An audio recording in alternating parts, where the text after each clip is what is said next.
Hello student, कैसे हैं आप सब। एक बार पुनः आप सभी का आपके अपने चैनल सी कोचिंग क्लासेस पर स्वागत है। और आज एक छोटा सा वीडियो लेकर आया हूं स्टूडेंट, समतल वृत्ताकार कुंडली के लिए 100 प्रेरकत्व का व्यंजक। क्लास 12 फिजिक्स एनसीईआरटी चैप्टर 6 का महत्वपूर्ण क्वेश्चन है।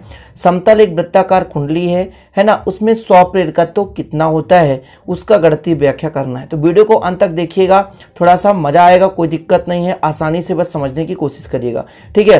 क्योंकि स्टूडेंट इस पर कुछ फार्मूले ऐसे लगेंगे जो कि आप पिछले चैप्टर में पढ़े होंगे। जैसे मान लीजिए एक समतल वृत्ताकार कुंडली है, उस पर चुंबकीय क्षेत्र की तीव्रता के यदि मैं फार्मूला पूछूंगा तो आपसे बनना चाहिए μ0 Ni/2r। तो ये आपसे बनना चाहिए, तो वो चीज मैं बताते चलूंगा, चिंता करने की जरूरत नहीं है। तो चलिए स्टूडेंट आज का वीडियो स्टार्ट करते हैं। तो देखिए स्टूडेंट, ये आपके पास एक वृत्ताकार कुंडली है। मैं मान के चलता हूं, एक आपके पास वृत्ताकार कुंडली है। अब ये वृत्ताकार कुंडली है, इसमें मान लीजिए स्मॉल r त्रिज्या है इसकी, है ना, और स्टूडेंट इसका केंद्र बिंदु O है। अब इस वृत्ताकार कुंडली में मान के चलता हूं बहुत सारे फेरे हैं, कई सारे फेरे हैं। अब फेरे कैसे हो सकते हैं, ये मान के चलता हूं वैसे फेरे हो सकते हैं, है ना, ये फेरे हो गए। ऐसे वृत्ताकार कुंडली में कई सारे फेरे हैं, कई सारे फेरे स्टूडेंट, कई सारे फेरे हैं, ठीक है, कई सारे हैं, 2 4 6 8 10 कई फेरे हैं। वृत्ताकार कुंडली है और इसमें फेरों की संख्या कैपिटल N है।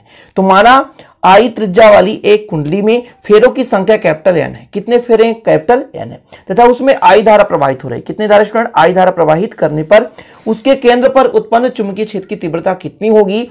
तो वृत्ताकार कुंडली के केंद्र पर तीव्रता कितनी होती है, यह व्यंजक आपने चैप्टर 4 या 5 में पढ़ा था स्टूडेंट। तो यहां पर आपको मैं बता दूं कि इसका फार्मूला होता है V। चुंबकीय क्षेत्र की तीव्रता को V से दर्शाते हैं। μ0 जितने फेरे हों और जितना उसमें धारा प्रवाहित हो, साथ में स्टूडेंट नीचे आपका होता है 2, रेडियस r है तो r, a होता है तो a होता। ये माना r त्रिज्या वाली किसी कुंडली में फेरों की संख्या, ये r त्रिज्या वाली आपके पास एक कुंडली थी, उसमें फेरे कितने हैं, n है, कई सारे फेरे हैं। तब n फेरों के कारण, है ना, उस पे I धारा प्रवाहित करने से उसके केंद्र पर तीव्रता कितनी होगी स्टूडेंट, B बराबर μ0 Ni/2r। इतना क्लियर हो गया कि माना r त्रिज्या का एक कोई कुंडली है जिसमें फेरों की संख्या कैपिटल N है स्टूडेंट, समझ रहे ना। यदि उसमें I धारा प्रवाहित की जाए तो चुंबकीय क्षेत्र की तीव्रता B बराबर μ0 Ni/2r। अब यहां पर B बराबर μ0 Ni/2r याद कर लो, या कि प्रीवियस यदि वीडियो देखे होंगे तो आपको ऑटोमेटिक याद होगा। तो स्टूडेंट यहां पर इसको आप निकाल नहीं सकते हो, क्योंकि यदि इसको निकालोगे तो एक अलग व्यंजक तैयार हो जाएगा, ठीक है। तो यहां पर डायरेक्ट अपन सूत्र लिख रहे हैं B बराबर μ0 Ni/2r। अब स्टूडेंट क्या होता है, जब हम कुंडली में धारा प्रवाहित करते हैं, कुंडली में धारा प्रवाहित करने से उसके चुंबकीय फ्लक्स में परिवर्तन होता है, समझ रहे ना। कि यदि कुंडली के तल पर चुंबकीय क्षेत्र समान हो तो प्रत्येक फेरे पर बद्ध चुंबकीय फ्लक्स भी होगा। अब ये जो बद्ध चुंबकीय फ्लक्स किस पर डिपेंड करेगा, एक तो चुंबकीय क्षेत्र की तीव्रता पर, और दूसरा स्टूडेंट उसके एकांग क्षेत्रफल पर, मतलब उसका क्षेत्रफल कितना है, समझ रहे। दो चीजों पर डिपेंड करेगा कि तीव्रता कितनी है और फेरों की संख्या का क्षेत्रफल कितना है, तो दो चीजों पर डिपेंड करेगा, समझ रहे ना। कि आपके पास कुंडली है, कुंडली के तल में चुंबकीय क्षेत्र एक समान है, तब कुंडली के प्रत्येक फेरे पर बद्ध चुंबकीय फ्लक्स कितना होगा स्टूडेंट, प्रत्येक फेरों की मैं बात कर रहा हूं, तो कितना होगा, उसके चुंबकीय क्षेत्रफल और चुंबकीय क्षेत्र और क्षेत्रफल पर डिपेंड करेगा, अर्थात BA के बराबर होगा। थोड़ा सा यहां पर लिख लें कि यदि माना जाए कि कुंडली के तल पर चुंबकीय क्षेत्र एक समान है, पूरे कुंडली के तल पर एक समान है चुंबकीय क्षेत्र की तीव्रता, और कुंडली के प्रत्येक फेरे से बद्ध चुंबकीय फ्लक्स कितना होगा स्टूडेंट, तो बद्ध चुंबकीय फ्लक्स होगा। यहां पर मैं आपको बता रहा हूं, मैंने बताया स्टूडेंट कि बद्ध चुंबकीय फ्लक्स को फाई से दर्शाते हैं, और B के लिए है तो किस पर डिपेंड करेगा, B पर और A पर डिपेंड करेगा, ठीक है। किस किस पर डिपेंड करेगा, B पर और A पर डिपेंड करेगा। अब B का मान कितना स्टूडेंट, उसको अपन यहां पर पुट कर देते हैं। B का मान कितना है, μ0 Ni, देख सकते हैं ऊपर लिखा हुआ μ0 Ni/2r इंटू A हो गया। अब स्टूडेंट A क्या है, वृत्त की क्षेत्रफल है। क्या है, वृत्त की क्षेत्रफल।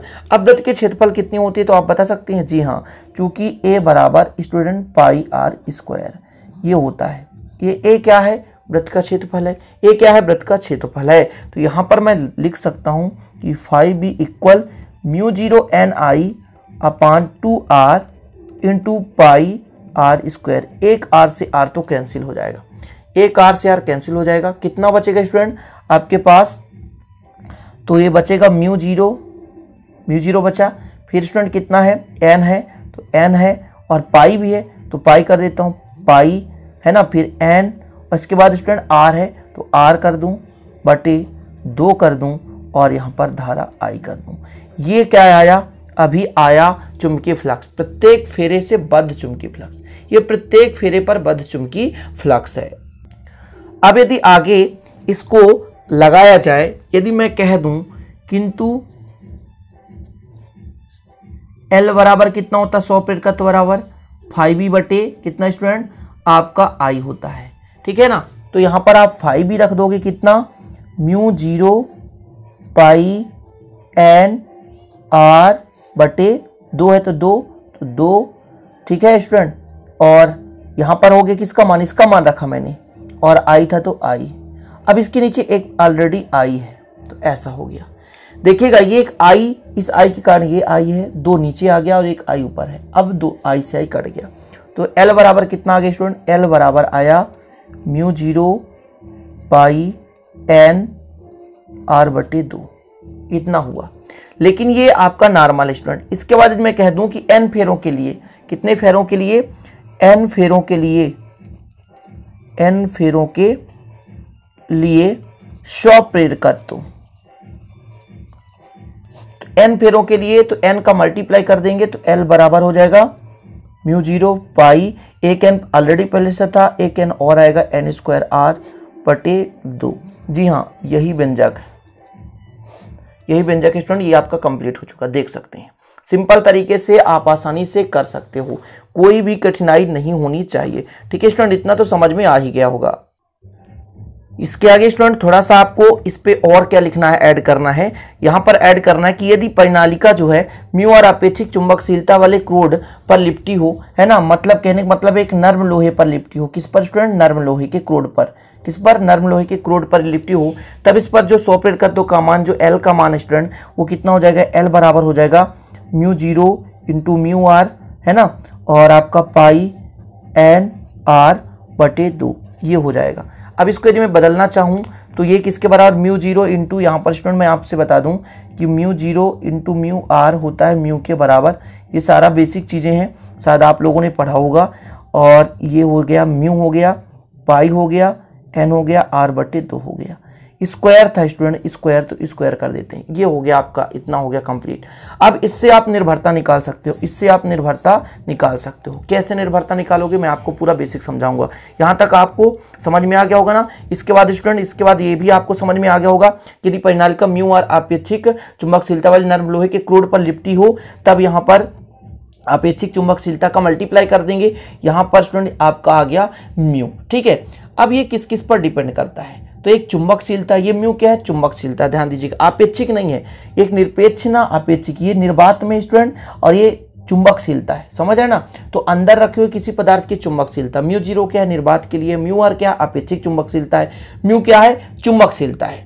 तो यदि स्टूडेंट ये आपका म्यू का मान अधिक हो, जैसे जो भी चीज ऊपर होता है यदि उसका मान अधिक होता है, जो भी चीज ऊपर होता है यदि उसका मान अधिक होता है, तो स्टूडेंट ध्यान रखिएगा, जैसे ये L का मान निकाल रहे हैं, तो जो भी चीज ऊपर है इसके मान बढ़ाने से L के मान में वृद्धि होती है और इसके मान में कमी करने से कमी होगी।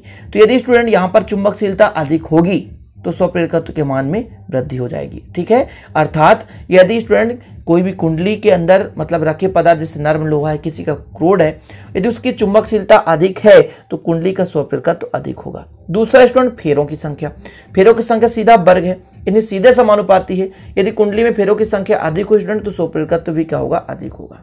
यदि त्रिज्या, फेरों की कुंडली की त्रिज्या जितनी अधिक होगी, मतलब क्षेत्रफल जितना अधिक होगा, परिधि जितना अधिक होगा, है ना, उतनी ही त्रिज्या अधिक होगी। तो फेरों की संख्या में यदि कुंडली की त्रिज्या यदि अधिक हो जाए स्टूडेंट तो 100 प्रेरकत्व के मान में भी वृद्धि हो जाती है। तीनों में बढ़ेगा, फटाफट आप 3 निर्भरता लिख लेना।